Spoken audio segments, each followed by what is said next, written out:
Hello दोस्तों, मैं Sandeep loyal आप सभी का लॉयल क्लासेस पे स्वागत करता हूं। और एचएसएससी चेयरमैन साहब का सिलेबस और सीईटी मेंस की एडवर्टाइजमेंट आने के बाद पहला इंटरव्यू जो स्टेप अप जय सर और दीपक लाठर सर ने लिया, उसमें कुछ इंपॉर्टेंट जो चेंजेस हुए हैं उसी को लेके आप सभी के बीच और पूरा निचोड़ आप सब कह सकते हैं इंटरव्यू का, जिसमें सबसे पहले सिलेबस के बारे में बताया गया।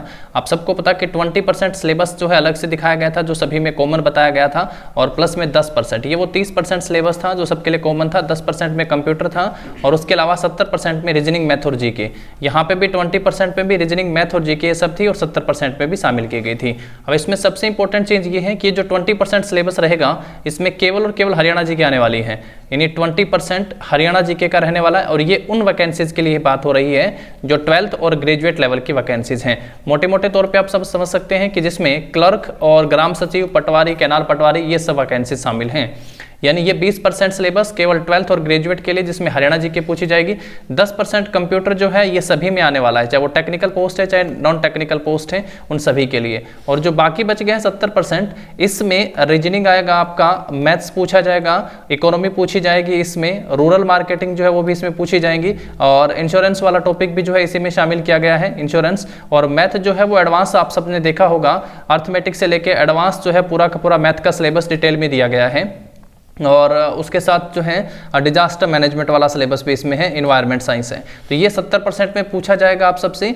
हालांकि इसमें कहाँ से कितने क्वेश्चन पूछे जाएंगे ये चीज़ें अभी क्लियर नहीं हुई हैं, लेकिन आप सब मान के चल सकते हैं कि मिनिमम 10 से 15 क्वेश्चन तो जो है यहाँ से पूछे ही जाने हैं। यानी मैथ रीजनिंग से 30 के करीबन क्वेश्चन आने हैं। रीजनिंग आप सबने देखी होगी, यहाँ पे इमोशनल थिंकिंग हो गया है, सोशल इंटेलिजेंस हो गया है, तो अच्छे लेवल की यहाँ पे रीजनिंग है। और मैथ्स भी एडवांस पूछा गया है, और इंश्योरेंस वाले टॉपिक भी है यहाँ पे। और उसके साथ साथ जैसे क्लरिकल में कहा गया है, और थोड़े सब्जेक्ट एलिमेंट क्वेश्चन जो हैं, यहाँ पे सब्जेक्ट एलिमेंट की बात नहीं, जॉब की जो टर्मिनोलॉजी यूज होती है, जैसे किसी प्रकार का कोई लेटर लिखना है तो जो टर्मिनोलॉजी है उससे भी रिलेटेड एक दो क्वेश्चन आप सबको देखने को मिल सकते हैं।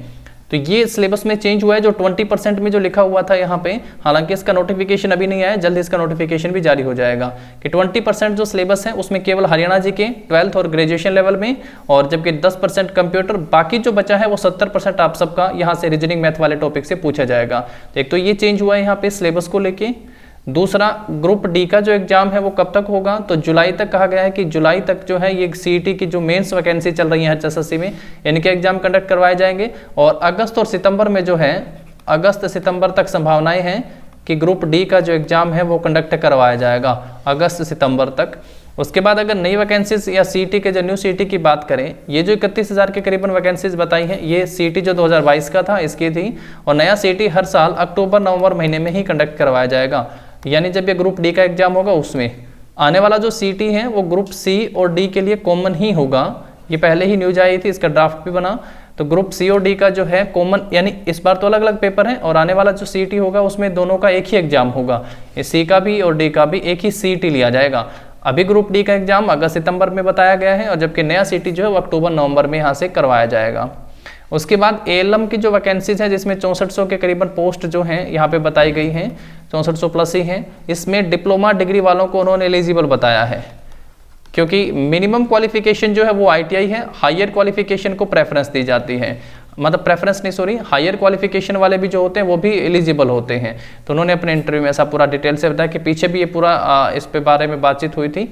तो जो डिप्लोमा डिग्री है, इसमें एक एग्जाम्पल उन्होंने भी दिया था कि पीएचडी वाला बच्चा चाहे ग्रुप डी में लगे तो आप उसको रोक नहीं सकते हैं, वो उसके स्टेटस की बात है कि वो उसको ज्वाइन करना चाहता है या नहीं करना चाहता है।